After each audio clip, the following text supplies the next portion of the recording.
Mata ini yang menciptakan Allah. Maka oleh karena itu kita harus pandai memanfaatkan mata kita untuk mendapat ridho Allah.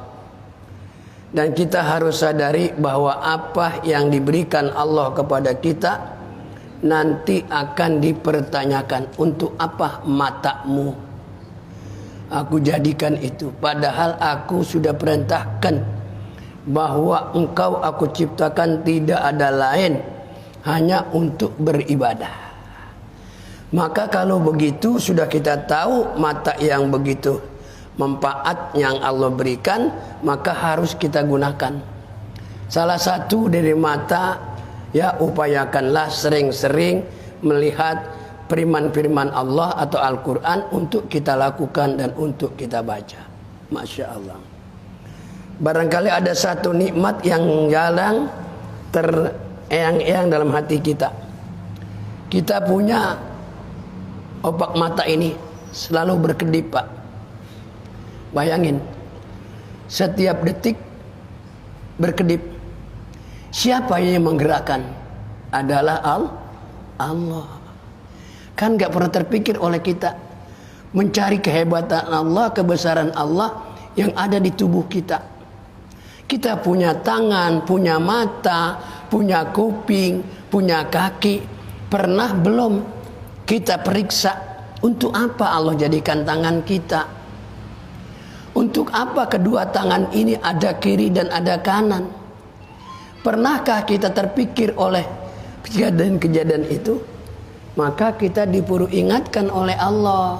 Nah, semuanya ini akan dipertanyakan. Alhamdulillah, sedikit banyak kita sudah melakukan apa yang diperintah. Tentunya banyakkan yang belum kita lakukan dibanding kebaikan yang kita lakukan. Umur kita 24 jam. Sholat saja paling banyak seperempat jam. Ditambahi dengan zikir barangkali jadi 20 menit. Ya, oke lah. Sekarang waktu zuhur 20 menit, asar 20 menit, maghrib 20 menit, subuh 20 menit, dan seterusnya 5 kali kita melakukan sholat 20 menit, jumlahnya 120 menit, berarti 2 jam. Sedangkan kehidupan siang dan malam 24 jam. Ya, ingat kita kepada Allah dalam satu hari satu malam cuma berapa tadi? Ya, 2 jam, saudara. Sisanya apa itu? Ngobrol. Ya, olahraga, bekerja. Ya toh, alhamdulillah masih dapat kita lakukan. Tapi ada sebagian manusia hidupnya kal hayawan, seperti binatang. Ya, siang dan malam nggak tahu dia. Hah? Dia hidup, dia punya uang, ya ada rezeki, dia nggak sadar bahwa apapun yang dia miliki hakikatnya milik Allah, zohirnya punya kita. Tuh, bener Pak, kira-kira kita udah sadar belum mikirin macam begitu? Kita kudu pikir. Maka saudara-saudara, kita dalam hidup ini nanti berakhir. Perlu yang kita sadari, kita pikirkan bahwa hidup kita paling lama di dunia ini cuma 6 hari saja, 7 hari. Ya,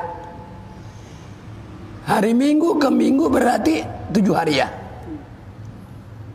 Nah, kita tinggalkan dunia ini nanti antara hari pertama dan hari selanjutnya. Bulan setahun 12 bulan. Kita tinggal di bulan tersebut.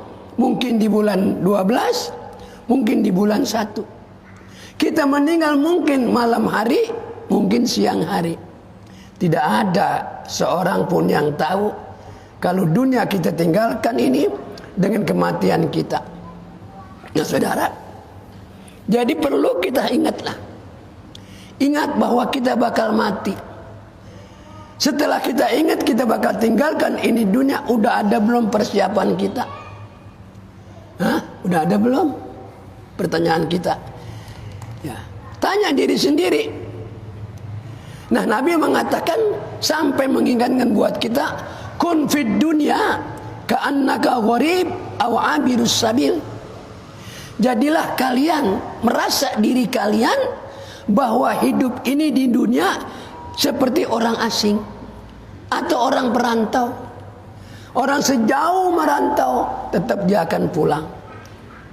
Orang asing berada di negara kita, satu saat dia akan pulang. Nah, Allah ciptakan manusia di dunia ini, kata Nabi, bagaikan perantau kalian.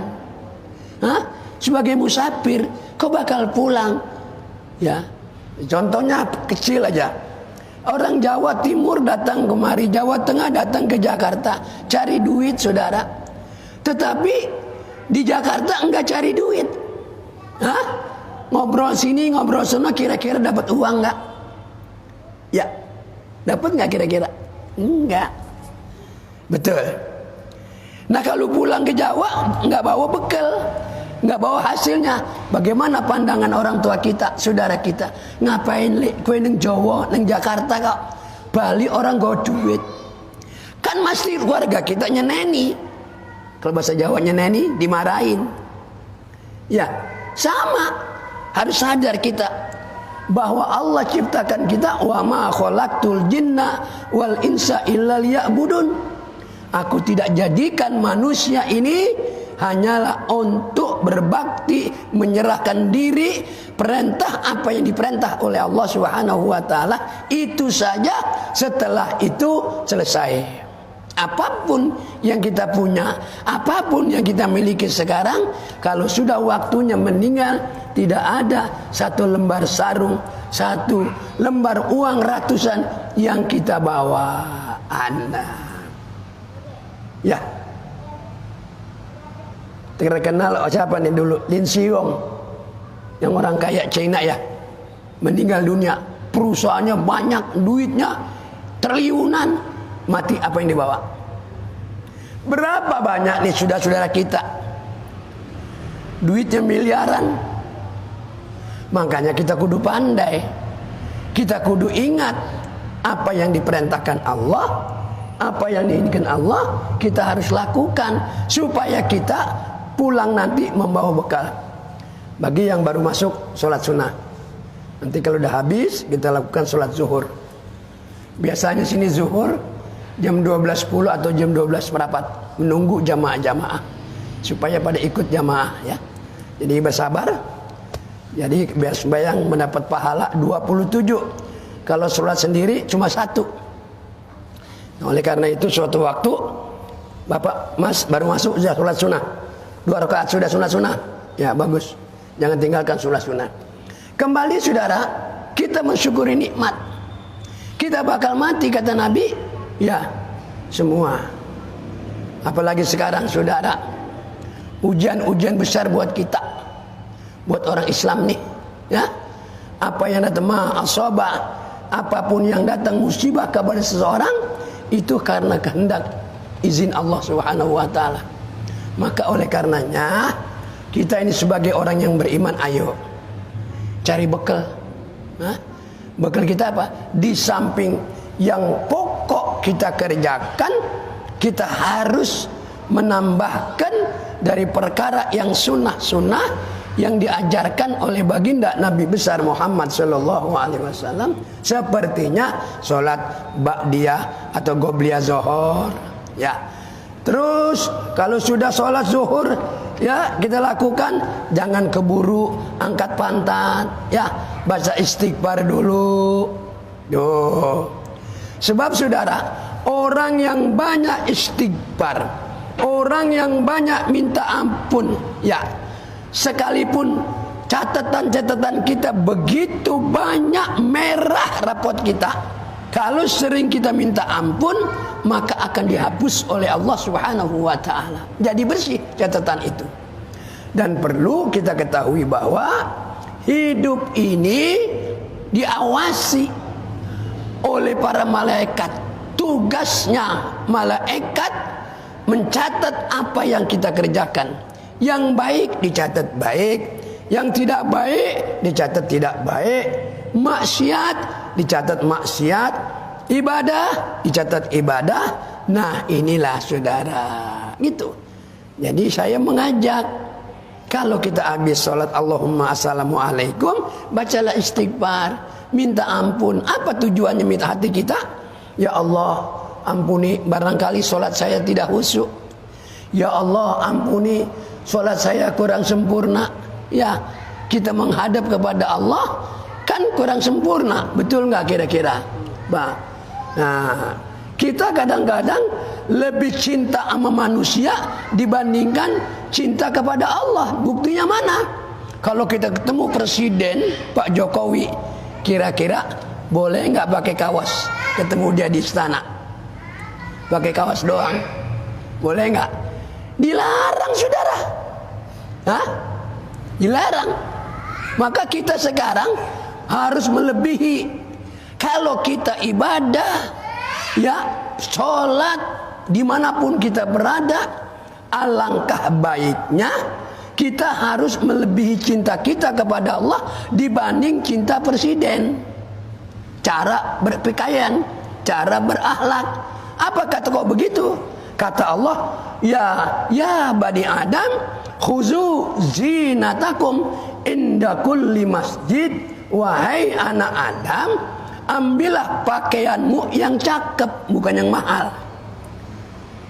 Pakaian yang cakep di rumah kita. Ya toh? Itu kata Allah. Kalau kau mau ke masjid, ngapain ke masjid?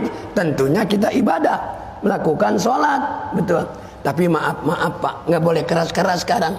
Kita mau tanya nih, kita ya kebanyakan kita udah mengatakan Islam paling tinggi, Islam paling mulia, ya udah belum kita kerjain. Pak, kita kalah sama orang Kristen, kita kalah sama orang Katolik. Maaf yang keras-keras, ya malu kita. Orang ke gereja lihat pada pakai dasi nggak? Pak, mereka ke gereja pakai dasi nggak? Rapi nggak? Ada nggak kita lihat yang pergi ke gereja pakai kaos gambarnya Pak Jokowi? Pilihlah aku. Ada nggak itu? Kayaknya belum ketemu saya. Ya kan? Tapi kadang-kadang orang Islam ini nggak mikir. Padahal Islam yang paling mulia. Al-Islam ya'lu wa la yu'la alaih. Islam yang mulia yang datang dari Allah. Agama di dunia ini tidak ada satu-satu yang diterima oleh Allah kecuali agama Islam. Ya, semua nabi membawa tauhid agama Islam. Dari Nabi Musa, nabi-nabi yang lain, nabi-nabi apa namanya? Yaitu Nabi Ibrahim, semua bertauhid, mengesahkan Tuhan. Tidak ada Tuhan Bapa, tidak ada Tuhan Anak, tidak ada Tuhan Sang Widi dan seterusnya. Tuhan sama Allah. Ini saudara. Tuh. Sehingga Allah katakan di dalam firman-Nya, ya, "Pamay yabtaghi ghairal Islam madina fala yuqbala minhu wa huwa fil akhirati minal khasirin." Barang siapa yang mengikuti, menganut, mengambil, meyakini selain agama Islam, maka Allah katakan orang tersebut tidak diterima olehnya, ya adalah orang yang merugi. Tuh, saudara. Maka kita jagalah keislaman kita, ya, dalam ibadah, berpakaian yang rapi, ya. Kalau bapak-bapak pergi kerja, apa ngojek, apa segala-galanya, naik motor, bawalah pakaian yang bagus, ya. Masuk motor, besok waktu masuk masjid kita berpakaian yang rapi. Itu cara ibadah kita kepada Allah Subhanahu wa ta'ala. Inilah, ya, cerita dari hadis yang saya sampaikan kepada bapak-bapak. Mudah-mudahan, ya, apa yang saya omongin menjadi ingatan buat saya. Kalau bapak mau ngambil manfaat, ambillah. Semuanya ini adalah kita saling ajak mengajak, saling mengajar, memperingati dengan satu dengan yang lain, bahwa sebentar lagi kita akan tinggalkan ini dunia. Kalau kita nggak punya amal, nggak punya kecintaan, nggak punya ketakwaan kepada Allah, maka orang tersebut akan mendapat kerugian, ya. Nah, kecuali kalau sudah kita meninggal dunia, cuma ada satu, ya, yang menguntungkan buat kita. Ada 3 kata Nabi. Salah satu dari 3, yang pertama sodakatin jariyah. Bapak punya uang 1.000 rupiah, 2.000 rupiah, ada orang membangun masjid, membangun musola, membangun madrasah, bapak masukkan 10.000 buat beli semen, mungkin buat bayar tukang, mungkin. Maka selagi tempat itu digunakan untuk kebaikan, maka bapak atau kita mendapat pahala dari Allah Subhanahu wa ta'ala. Itulah yang kedua kata Nabi, yang menguntungkan kita meninggal dunia, ilmin yantafa'u bih, ilmu yang bermanfaat.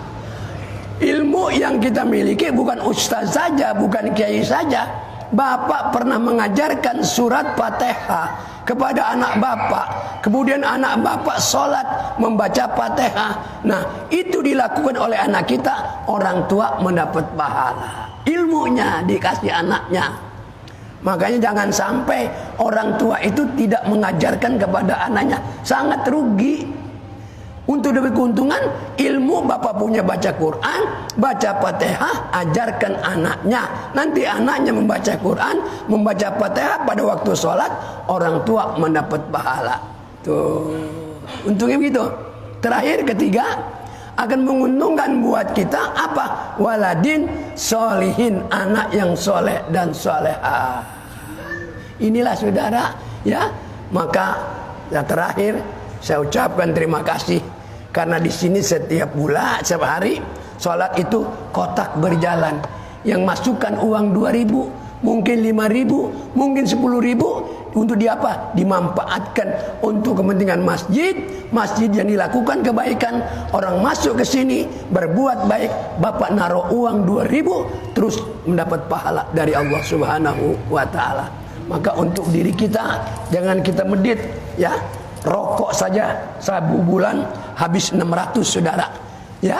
Kalau sehari 20.000, tapi kita berimpak, kita takut itu rokok yang tidak membawa faedah, membawa penyakit buat kita. Banyaklah beramal, banyaklah kita berbuat baik.